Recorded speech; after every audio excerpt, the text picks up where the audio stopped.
I was very influenced by the ensemble theater movement, and I was also influenced by jazz ensembles, how people come together with their own individual voice, yet they create a group sound. I wanted to also look at the stories of women, people that I knew, and see if I could bring a fullness and a richness through my own lens and through the lens of the members that were working with us. My name is Jawole Wulajo Zoller. I am a performer, dancer, teacher, choreographer, and a person who sees the power of dance through all of these mediums.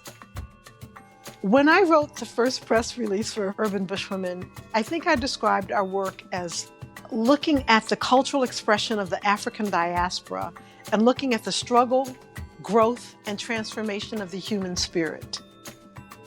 Identity, who you are, and how you have come to be are a part of that. I didn't go into, I'm going to create a social justice company. We were touring cities that had really strong Black populations, but we did not see them reflected in the theater. So we would go out and try to find people because we knew there was something important about that reflection back. We're not the New York artists coming to dump knowledge on this local community and tell you all what to do. We need a reciprocal planning process, investment. And that's when we took our first Undoing Racism workshop. And I knew from that moment, this was essential to how we would not only understand our role in community, but we would start to understand our role as organizers.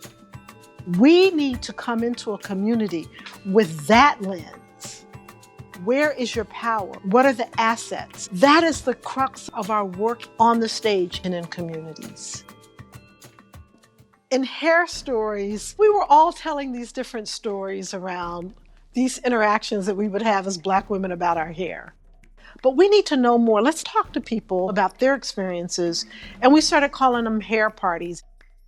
Through the lens of hair and hearing these different stories, it began to shape this larger framework of going from our own personal stories to the societal issues around racism and systemic racism and how it impacts something that might seem as innocuous as hair, but is actually really loaded and really deep.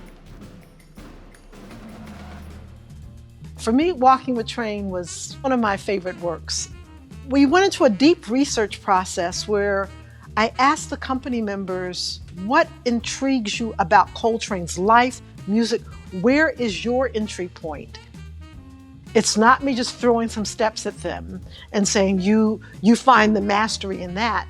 It's creating new forms.